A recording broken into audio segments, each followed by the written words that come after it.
एक दिन गौतम बुद्ध एक दुखी व्यक्ति को देखा और वो दुखी व्यक्ति गौतम बुद्ध के चरणों में गिरकर अपने दुख को दूर करने का उपाय जानना चाहता था। गौतम बुद्ध ने उस व्यक्ति को अपने पास बिठाया और बोले, तुम व्यर्थ में चिंतित हो रहे हो, सुख दुख हमेशा नहीं रहते। मैं तुम्हें एक कथा सुनाता हूँ, उसे ध्यान से सुनो और आप लोग भी ध्यान से सुनो। किसी नगर में एक सेठ रहता था। वो बहुत ही उदार और परोपकारी व्यक्ति था। उसके दरवाजे पे जो भी आता था वह उसे खाली हाथ नहीं जाने देता था और दिल खोलकर उसकी मदद करता था। एक दिन उसके यहाँ एक आदमी आया। उसके हाथ में एक पर्चा था जिसको वह बेचना चाहता था। उसके पर्चे में लिखा था, सदा न रहे।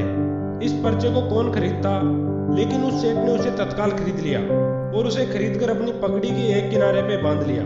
और नगर के कुछ लोग थे जो उससे ईर्ष्या करते थे और उन्होंने एक दिन राजा के पास उस सेठ की शिकायत की और उसे पकड़कर जेल में डलवा दिया। और जब वो सेठ काफी दिन जेल में रहा, सेठ बहुत दुखी था।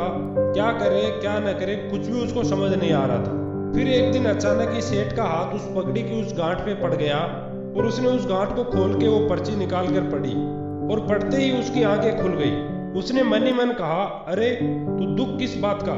जब सुख के दिन सदा न रहे तो दुख के दिन भी सदा नहीं रहेंगे। इस विचार के आते ही वह जोर जोर से हंस पड़ा और बहुत देर तक हंसता रहा। जब चौकीदार ने उसकी हंसी सुनी तो उसे लगा सेठ तो दुख के मारे पागल हो गया है। उसने राजा को खबर दे दी। राजा जब सेठ के पास आया और पूछा, बोला क्या बात है?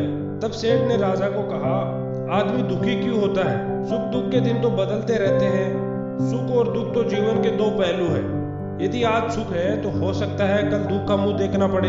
ये सुनकर राजा बोध हो गए और उसे जेल से निकालकर उसके घर भिजवा दिया और सेठ आनंद से रहने लगा, क्योंकि अब उसे ज्ञात हो गया था कि सुख के साथ साथ दुख के दिन भी हमेशा नहीं रहते। ये कथा सुनकर उस व्यक्ति का मन का बोझ हल्का हो गया और गौतम बुद्ध का आशीर्वाद लेके वो अपने घर की ओर चला गया। और दोस्तों, उम्मीद करता हूँ ये वीडियो देख के आपका मन भी हल्का हो गया होगा।